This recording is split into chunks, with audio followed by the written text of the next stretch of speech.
آج ہم انشاءاللہ جان و مال کی حفاظت کی دعاؤں سے متعلق آپ سے گفتگو کریں گے۔ جان و مال ہر ایک کو عزیز ہوتا ہے اور انسان اپنی پوری کوشش کے ساتھ اس کو پروٹیکٹ کرنے کی بھی کوشش کرتا ہے،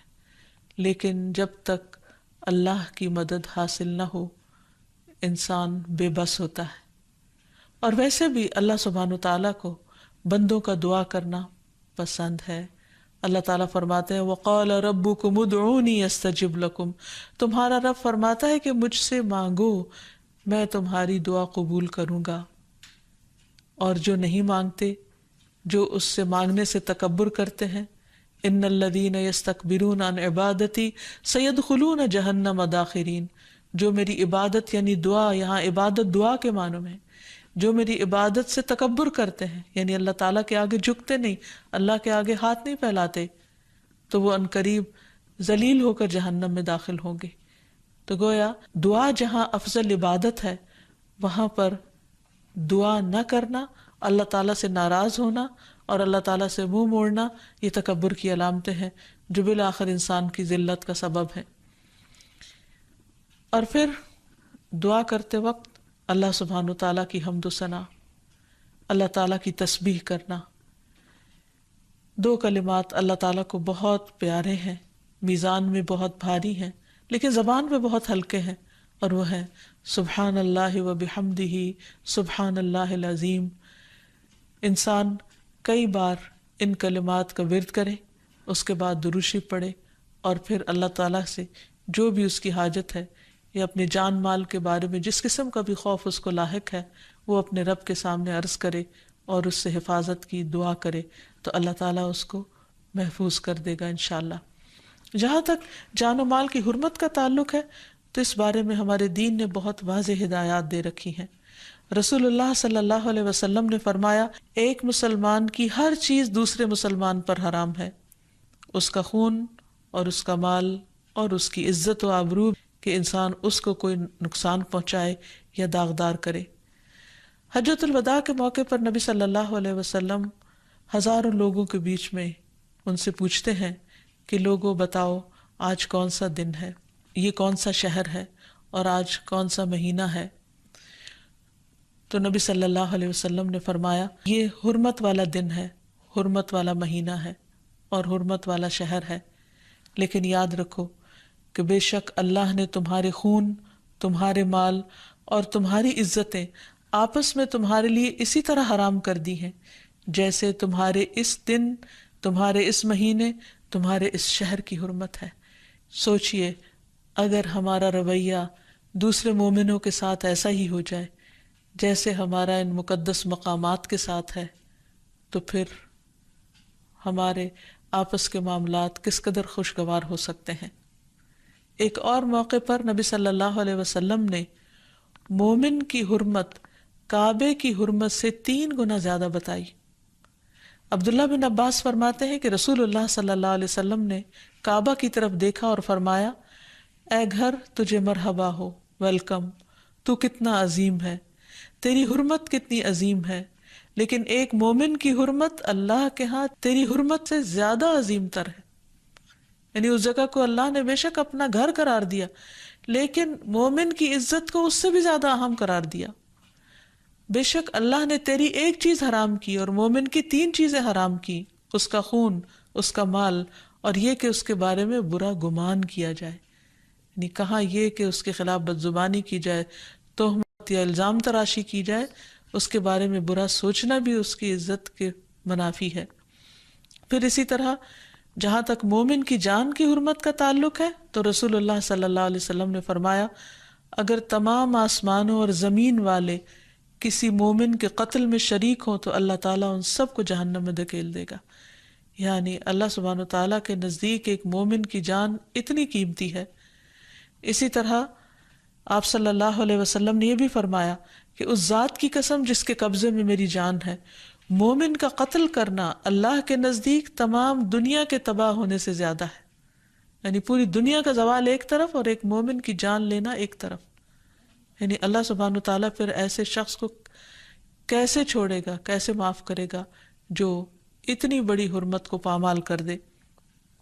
ایسا شخص اللہ کے ہاں انتہائی مبغوض اور ناپسندیدہ ہے جو کسی کی جان لے ناحق۔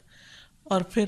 جان کے علاوہ مال کی حرمت، اسی لیے چوری کو حرام قرار دیا گیا اور چور کے ہاتھ کاٹنے کا حکم دیا گیا تاکہ لوگوں کے مال محفوظ رہ سکیں۔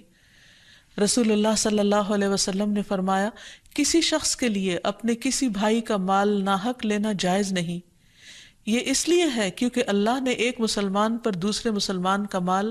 حرام قرار دیا ہے، حتیٰ کہ ہنسی مذاق میں بھی اپنے بھائی کا مال ہتھیانے کی ممانعت ہے۔ رسول اللہ صلی اللہ علیہ وسلم نے فرمایا، تم میں سے کوئی شخص اپنے بھائی کی کوئی چیز ہرگز نہ لے، نہ مذاق میں نہ حقیقتاً۔ پھر اسی طرح لوٹ مار کرنے کی ممانعت ہے۔ پھر کسی کا ایک لقمہ بھی ناحق نہیں کھانا چاہیے، کیونکہ ایسا کرنا اللہ سبحانہ وتعالیٰ کے نزدیک سخت ناپسندیدہ ہے۔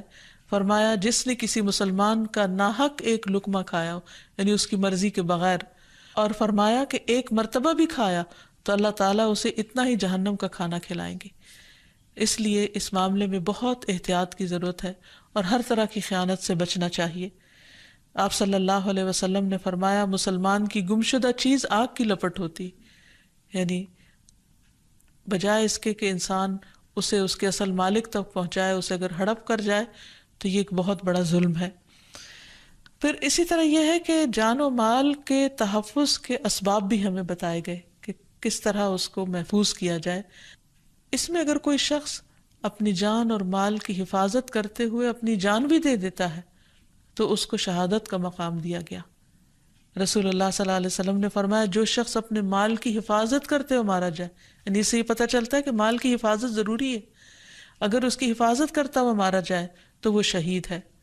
جو شخص اپنے اہل خانہ کی حفاظت کرتا ہوا مارا جائے وہ بھی شہید ہے، اور جو اپنے دین کی حفاظت کرتا ہوا مارا جائے وہ بھی شہید ہے، اور جو اپنی جان کی حفاظت کرتے ہوئے، یعنی کوئی اسے قتل کرنا چاہ رہا ہے اور وہ اپنے آپ کو بچا رہا ہے لیکن پھر بچتا نہیں اور مارا جاتا ہے تو وہ بھی شہید ہے۔ اس سلسلے میں ایک اہم بات یہ بھی ہے کہ انسان اپنی طرف سے سارے احتیاطی تدابیر اختیار کرنے کے بعد اللہ سبحانہ و تعالیٰ پر بھروسہ کرے اور اپنے آپ کو اللہ کے سپرد کرے۔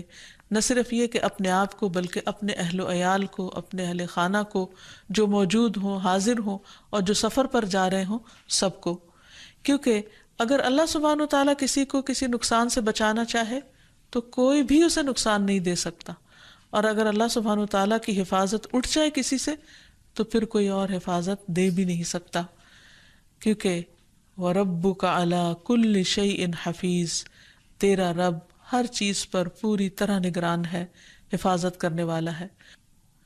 اور جہاں تک حفاظت کرنے کا تعلق ہے تو اللہ سبحانہ و تعالیٰ اپنی تمام مخلوق کی حفاظت فرماتا ہے، جیسا کہ آیت الکرسی میں بیان کیا گیا، وَلَا يَئُودُهُ حِفْظُهُمَا وَهُوَ الْعَلِيُّ الْعَظِيمُ، اور اسے ان دونوں کی حفاظت نہیں تھکاتی اور وہی سب سے بلند اور سب سے بڑا ہے۔ پھر اسی طرح یہ ہے کہ جو شخص یہ چاہتا ہو کہ اللہ تعالیٰ اس کی حفاظت کرے، اسے چاہیے کہ اللہ تعالیٰ کے احکامات کی بھی حفاظت کرے۔ عبداللہ بن عباس کو نبی صلی اللہ علیہ وسلم نے کچھ باتیں سکھائی تھی تو آپ نے فرمایا تھا کہ اے بیٹے، احفظ اللہ یحفظک، تم اللہ کی حفاظت کرو، یعنی اللہ تعالیٰ کے احکامات کی، حدود کی حفاظت کرو تو اللہ سبحانہ و تعالیٰ تمہاری حفاظت فرمائے گا۔ پھر اسی طرح یہ ہے کہ اللہ تعالیٰ کی حفاظت کے علاوہ انسان کو خود بھی ایسے اسباب اختیار کرنے چاہیے کہ جس سے اس کے مال اور جان کی حفاظت ہو۔ پھر اسی طرح ایک دوسرے کے مال کی حفاظت بھی کرنی چاہیے۔ نبی صلی اللہ علیہ وسلم نے فرمایا، مومن مومن کے لیے آئینہ ہے اور مومن مومن کا بھائی ہے، وہ اس سے اس کے نقصان کو روکتا ہے، اس کی پیٹھ پیچھے اس کا دفاع کرتا ہے۔ پھر آپ دیکھیے کہ مومن کی تو پہچان ہی یہ ہے کہ اس کے ہاتھ اور زبان سے دوسرے مومن محفوظ ہوتے ہیں، تو اس لیے انسان اپنے ایمان کی حفاظت کے لیے دوسرے کی جان و مال کی حفاظت کرے، اس کی عزت و آبرو کی حفاظت کرے۔ اور اپنی عزت و آبرو کی حفاظت کرنا اور جان و مال کی حفاظت کرنا توکل کے منافی نہیں ہے، یعنی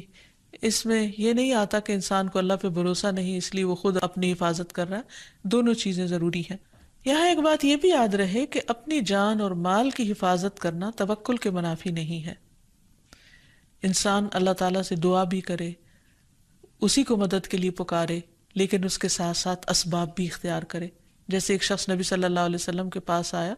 اور اپنا اونٹ کھلا چھوڑ کر آیا. آپ صلی اللہ علیہ وسلم نے اس کو واپس بھیجا اور فرمایا اقل و توکل، جاؤ اپنا اونٹ باندھ کیا اور پھر اللہ پہ بھروسہ کرو. تو گویا بظاہر جو حفاظت کے لیے اسباب اللہ تعالیٰ نے بتائے ہیں ان کا اختیار کرنا بھی دین کا حصہ ہے. پھر ہم دیکھتے ہیں کہ اللہ سبحانہ و تعالیٰ نے قرآن مجید میں ہمیں انبیاء علیہ السلام کی سیرت سے بھی بہت سی باتیں سکھائی ہیں کہ کس طرح جب وہ اپنا پیغام لوگوں کو دیتے تو لوگ ان کے مخالف ہو جاتے، لوگ ان کو جان سے مار دینے کی دھمکیاں دیتے، اور کس طرح پھر انبیاء علیہ السلام اپنی حفاظت کے طریقے اختیار کرتے ہوئے پورے کا پورا بھروسہ اللہ سبحانہ و تعالیٰ پر کرتے. جیسے ہم دیکھتے ہیں کہ ہود علیہ السلام کی قوم نے جب ان کو دھمکی دی تو انہوں نے کیا کہا کہ تم سب مل جاؤ، سب اکٹھے ہو جاؤ، پھر میرے خلاف چال چلو، فکیدونی جمیعا ثم لا تنظرون، پھر مجھے مہلت نہ دو. انی توکلت علی اللہ ربی و ربکم، میں نے توکل کیا اللہ پر جو میرا رب ہے اور تمہارا رب ہے. ما من دابۃ الا هو آخذ بناصیتها، کوئی جاندار ایسا نہیں جس کی پیشانی کے بال اللہ کے ہاتھ میں نہ ہو. ان ربی علی صراط مستقیم، بے شک میرا رب سیدھے رستے پر ہے. یعنی میرے رب کو معلوم ہے کہ وہ میری حفاظت کیسے کرے اور وہ حفاظت کرنے پر پوری طرح قادر ہے. پھر اسی طرح ابراہیم علیہ السلام کو جب دھمکیاں دی گئی تو انہوں نے بھی اس معاملے میں اللہ تعالیٰ پر بھروسہ کیا،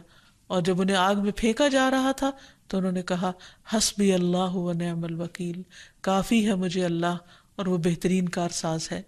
جہاں تک حفاظت کا تعلق ہے تو اس سلسلے میں یہ بات بھی یاد رہے کہ ہمیں ان اعمال کو بھی اختیار کرنا چاہیے جو اللہ سبحانہ تعالیٰ کی حفاظت کا ذریعہ بنتے ہیں. ان میں سب سے پہلے نمازوں کی حفاظت، جس کا اللہ تعالیٰ نے خود حکم دیا، حافظوا علی الصلوات والصلاة الوسطی وقوموا للہ قانتین، کہ نمازوں کی حفاظت کرو، ان کی نگہداشت کرو، اور خصوصاً درمیانی نماز کی، اور اللہ کے لیے فرما بردار بندے بن کر کھڑے ہو جاؤ، یعنی قیام کرو، نماز پڑھو. کیونکہ جب انسان نماز کی حفاظت کرتا ہے تو اللہ سبحانہ تعالیٰ ایسے بندے کو اپنی پروٹیکشن میں لے لیتا ہے. اور اگر انسان نماز چھوڑ دیتا ہے، جیسے خاص طور پر فجر کی نماز، تو ایسا شخص اللہ کی حفاظت سے باہر نکل جاتا ہے، یعنی اللہ تعالیٰ اس پر ناراض ہوتا ہے. پھر اسی طرح ایک اور حدیث سے پتہ چلتا ہے کہ جو شخص یہ 5 کام کرے وہ اللہ کی حفاظت میں ہوتا ہے. معاذ بن جبل رضی اللہ عنہ سے مروی ہے کہ رسول اللہ صلی اللہ علیہ وسلم نے 5 چیزوں کے متعلق ہم سے وعدہ کیا کہ جو شخص وہ کام کرے گا وہ اللہ کی حفاظت میں ہوگا. مریض کی تیمارداری کرنے والا، بہت سے لوگ ڈرتے ہیں کہ شاید مریض کے پاس جائیں گے تو جراثیم لگ جائیں گے اور ہم بھی بیمار پڑ جائیں گے، اور یہاں اس حدیث سے پتہ چلتا ہے کہ ایسا شخص اللہ کی حفاظت میں ہوتا ہے. پھر جنازے میں شریک ہونے والا، اللہ کی راہ میں جہاد کے لیے جانے والا، امام کے پاس جا کر اس کی عزت و احترام کرنے والا، یا وہ آدمی جو اپنے گھر میں بیٹھ جائے کہ لوگ اس کی اذیتوں سے محفوظ رہیں اور وہ لوگوں کی اذیت سے محفوظ رہے، یعنی غیر ضروری طور پر سوشلائز کرنے سے پرہیز کرنا تاکہ دوسروں کو تکلیف نہ ہو،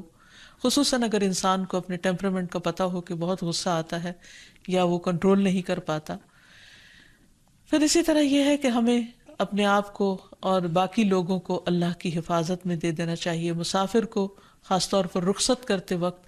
ایسی دعا دینی چاہیے کہ اس کے دین، ایمان اور تمام اعمال کو اور انجام کو اللہ تعالیٰ کے سپرد کر دیا جائے، کیونکہ حدیث میں آتا ہے کہ جب کسی چیز کو اللہ کے سپرد کر دیا جاتا ہے تو وہ اس کی حفاظت کرتا ہے.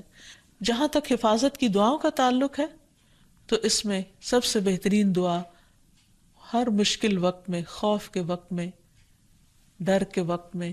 نقصان کے ڈر سے بچنے کے لیے حسبی اللہ و نعم الوکیل، بہت چھوٹی سی اور مختصر سی دعا ہے لیکن بہت فائدہ مند. ابراہیم علیہ السلام کو جب آگ میں پھینکا جا رہا تھا تو اس وقت انہوں نے یہ دعا پڑھی تھی اور آگ ان کے لیے گل و گلزار بن گئی. پھر اسی طرح حسبی اللہ لا الہ الا هو علیہ توکلت وهو رب العرش العظیم، مجھے اللہ کافی ہے، اس کے سوا کوئی معبود نہیں، میں نے اسی پر بھروسہ کیا اور وہی عرش عظیم کا رب ہے۔ پھر اسی طرح ربنا علیک توکلنا والیک انبنا والیک المصیر، ربنا لا تجعلنا فتنة للذین کفروا واغفر لنا ربنا انک انت العزیز الحکیم۔ اے ہمارے پروردگار، ہم نے تجھی پر بھروسہ کیا اور تیری طرف ہی رجوع کیا اور تیری ہی طرف ہمیں لوٹنا ہے۔ اے ہمارے رب، ہمیں ان لوگوں کے لیے آزمائش نہ بنا جنہوں نے کفر کیا، اور ہمیں بخش دے اے ہمارے رب، یقیناً تو ہی سب پر غالب کمال حکمت والا ہے۔ پھر اسی طرح آیت الکرسی اگر کوئی شخص رات کو پڑھتا ہے سوتے وقت، تو اللہ تعالیٰ اس کے لیے رات بھر کے لیے ایک محافظ مقرر کر دیتے ہیں اور اس کو ہر طرح کے نقصان سے محفوظ کر دیتے ہیں۔ پھر اسی طرح صبح و شام کی دعائیں، جن میں خصوصاً بسم اللہ الذی لا یضر مع اسمہ شیء فی الارض ولا فی السماء وہو السمیع العلیم، جس کا معنی ہے اللہ کے نام سے، وہ ذات کہ اس کے نام سے کوئی چیز زمین میں ہو یا آسمان میں نقصان نہیں دے سکتی، اور وہ خوب سنتا ہے اور خوب جانتا ہے۔ حدیث میں آتا ہے کہ جس نے صبح کے وقت یہ دعا پڑھ لی 3 بار، اسے شام تک کوئی اچانک مصیبت نہیں آئے گی، اور اسی طرح اگر کوئی شام کے وقت پڑھ لیتا ہے تو صبح تک اس کو کوئی اچانک مصیبت نہیں آئے گی۔ پھر اسی طرح سوتے وقت اللہ تعالیٰ کی حفاظت میں اپنے آپ کو دینا، کیونکہ جب انسان سو رہا ہوتا ہے تو اسے نہیں معلوم ہوتا کہ کون اس پر کہاں سے آ کر حملہ آور ہو، اس لیے یہ دعا بہت مفید ہے۔ اللہم انت خلقت نفسی وانت توفاها لک مماتها ومحیاها ان احییتها فاحفظها وان امتها فاغفر لها اللہم انی اسألک العافیہ۔ اے اللہ، تو نے میری جان کو پیدا کیا اور تو ہی اس کو فوت کرے گا، تیرے لیے ہی اس کا مرنا اور زندہ رہنا ہے، اگر تو اس کو زندگی عطا کرے تو اس کی حفاظت کرنا، اور اگر موت دے تو بخش دینا۔ اے اللہ، میں تجھ سے عافیت کا سوال کرتا ہوں۔ اسی طرح ایک اور دعا سوتے وقت، وہ بھی حفاظت کی ہے، بسمک ربی وضعت جنبی وبک ارفعہ ان امسکت نفسی فارحمها وان ارسلتها فاحفظها بما تحفظ به عبادک الصالحین۔ اے میرے رب، تیرے نام سے میں نے اپنا پہلو رکھا اور تیرے ہی نام سے اٹھاؤں گا، اگر تو نے میری جان کو روک لیا یعنی اپنے پاس فوت کر دیا تو تو اس پر رحم کرنا، اور اگر چھوڑ دیا یعنی زندگی باقی رکھی تو تو اس کی حفاظت کرنا جس طرح تو صالح بندوں کی حفاظت کرتا ہے۔ اور پھر سفر کرتے وقت انسان اگر کسی بھی بستی میں اترے یا کہیں پر بھی رکے اور یہ دعا پڑھے تو وہ محفوظ رہے گا۔ نبی صلی اللہ علیہ وسلم نے ہی یہ دعا سکھائی ہے، اعوذ بکلمات اللہ التامات من شر ما خلق، اور 3 دفعہ اگر انسان یہ پڑھ لیتا ہے تو ہر طرح کے شر سے محفوظ ہو جاتا ہے۔ اس کا مطلب ہے میں پناہ مانگتا ہوں اللہ کے تمام کلمات کے ساتھ ہر اس چیز کے شر سے جو اس نے پیدا کی۔ تو اللہ تعالیٰ سے دعا ہے کہ وہ ہم سب کے جان و مال کی حفاظت کرے اور ہمیں ہر طرح کے شر سے محفوظ رکھے۔ وآخر دعوانا ان الحمد للہ رب العالمین۔